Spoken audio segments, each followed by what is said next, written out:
बगल में पोटली दबाए एक सिपाही थाने में घुसा और सहसा थानेदार को सामने पाकर सैल्यूट मारा। थानेदार ने पोटली की तरफ निहारा तो सैल्यूट के झटके में पोटली भिज गई और उसमें से गाढ़ी सी कत्थई बूंद रिस गई। थानेदार ने पूछा, बे इस पोटली में से क्या टपका रहा है? क्या कहीं से शरबत की बोतलें मार के ला रहा है? सिपाही बोला, हुजूर इसमें शरबत नहीं है। शरबत नहीं है? हद है, शरबत नहीं है तो क्या शहद है? सिपाही बोला, हुजूर इसमें शहद भी नहीं है। शहद भी नहीं है तो क्या है? हुजूर इसमें से तो कोई और ही चीज बही है। और ही चीज तो खून है क्या? अबे जल्दी बता, क्या किसी मुर्गे की गर्दन मरोड़ दी या किसी मेमने की टांग तोड़ दी? अगर ऐसा है तो बहुत अच्छा है, पकाएंगे, हम भी खाएंगे, तुझे भी खिलाएंगे। सिपाही बोला, हुजूर न पका सकता हूं न खा सकता हूं, मैं तो बस आपको दिखा सकता हूं। तो इतना कहकर सिपाही ने वो पोटली मेज पर खोली तो देखकर थानेदार की भी आत्मा डोली, क्योंकि उस पोटली में से निकले किसी नौजवान के दो कटे हुए हाथ। थानेदार ने पूछा, बता क्या है बात, ये क्या कलेस है? सिपाही बोला, हुजूर रेलवे लाइन एक्सीडेंट का केस है। एक्सीडेंट का केस है तो यहां क्यों लाया है? 20% बॉडी ले आया, 80% कहां छोड़ाया है? सिपाही बोला, माई बाप ये बंदा इसीलिए तो शर्मिंदा है क्योंकि 80% बॉडी तो जिंदा है।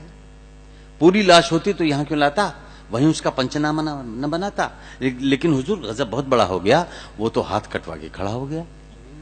रेल गुजर गई तो मैं दौड़ा, वो तो तना था मानिंदे हथौड़ा। मुझे देख के मुस्कुराने लगा और अपनी ठूंठ बाहें हिला हिला के बताने लगा, ले जा ये फालतू हैं, बेकार है। ले जा ये फालतू हैं, बेकार हैं, और बुला ले कहां पत्रकार हैं, मैं उन्हें बताऊंगा कि काट दिए। किस लिए? इसलिए कि मैंने झेला है भूख और गरीबी का एक लंबा सिलसिला। 15 साल हो गए, इन हाथों को कोई काम ही नहीं मिला। इसीलिए सोचा कि फालतू हैं, बेकार हैं, इन्हें काट दूं और इस सोए हुए जनतंत्र के आलसी पत्रकारों को लिखने के लिए प्लॉट दूं कि इन हाथों में 15 साल की रोजी रोटी की तलाश है।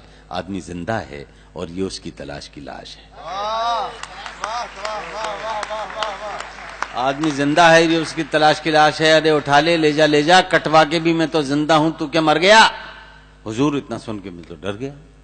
जिन्न है या भूत, मैंने किसी तरह अपने आप को साधा, हाथों को पोटली में बांधा, झटके से लाया और यहां चलाया। अब क्या करूं, इनकी रिपोर्ट कैसे बनाऊं, इन्हें जलाऊं या दफनाऊं? थानेदार बोला, मामला सीरियस है, पर जलाने या दफनाने में काहे की बहस है? अरे नादान, आदमी जिंदा है तो दौड़ के जा और पूछ के आ कि हिंदू है या मुसलमान। हिंदू है तो हाथों की चिता बना, मुसलमान है तो दफना। लेकिन सिपाही बोला, हुजूर अब मुझे न भेजें और इन हाथों को अब आप ही सहेजें। थानेदार भी घबरा गया, वो कटे हाथ देख के चकरा गया। बोला, इन्हें मेडिकल कॉलेज ले जा, लड़के इनको देख के नहीं डरेंगे, इनकी चीर फाड़ करके स्टडी करेंगे। पता नहीं इसके बाद क्या हुआ, लेकिन घटना ने मन को छुआ। अरे उस पढ़े लिखे नौजवान ने अपने 2 हाथों को खो दिया। और सच कहता हूं कि टाइम्स ऑफ इंडिया में एक दक्षिणी युवक के बारे में खबर पढ़ के मैं रो दिया और सोचने लगा कि इस खबर को पढ़कर हमारे देश के बड़े बड़े लोग शर्म से क्यों नहीं गड़ गए। अरे आज आपकी ही कृपा से एक अकेले पेट के लिए 2 हाथ भी कम पड़ गए। एक अकेले पेट के लिए 2 हाथ भी कम पड़ गए। वो उगता गया आपके झूठे वादों, झूठी बातों से, वरना वो क्या नहीं कर सकता था अपने इन 2 हाथों से। वो इन हाथों से किसी मकान का नक्शा बना सकता था, इन हाथों में बंदूक थाम के देश को सुरक्षा दिला सकता था, इन हाथों से वो कोई सड़क बढ़ा सकता था, इन हाथों से क्रेन द्वारा सामान चढ़ा सकता था, और तो और ब्लैक बोर्ड पर ह से हाथ लिखकर बच्चों को पढ़ा सकता था। मैं सोचता हूं इन्हीं हाथों से उसने बचपन में तिमाही, छमाही, सालाना परीक्षाएं दी होंगी। इन्हीं हाथों में प्रथम श्रेणी में पास होने की खबर लाया होगा।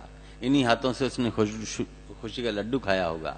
इन्हीं हाथों में उसने डिग्रियां सहेजी होंगी। इन्हीं हाथों से उसने अर्जियां भेजी होंगी। और अगर काम पा जाता तो ये निपुता इन्हीं हाथों से मां के पांव भी छूता।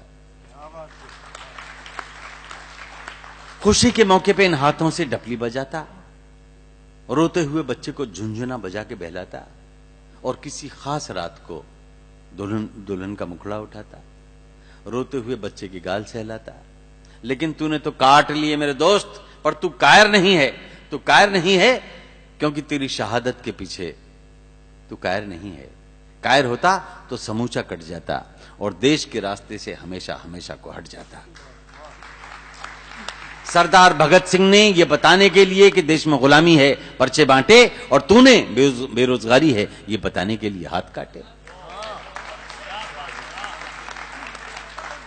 मैं कोई बड़ी बात कह रहा हूं ऐसा तो मुझे भ्रम नहीं है, लेकिन प्यारे तू किसी शहीद से कम नहीं है, तू किसी शहीद से कम नहीं है, क्योंकि तेरी शहादत के पीछे लाखों बेरोजगार नौजवानों की कतार है, और उस पूरी कतार की यही पुकार है कि हमारे भूखे नंगे परिवारों को रोजी रोटी का इंतजाम दो, हमें काम दो, हमें काम दो, हमें काम दो, हमें काम दो, हमें काम दो।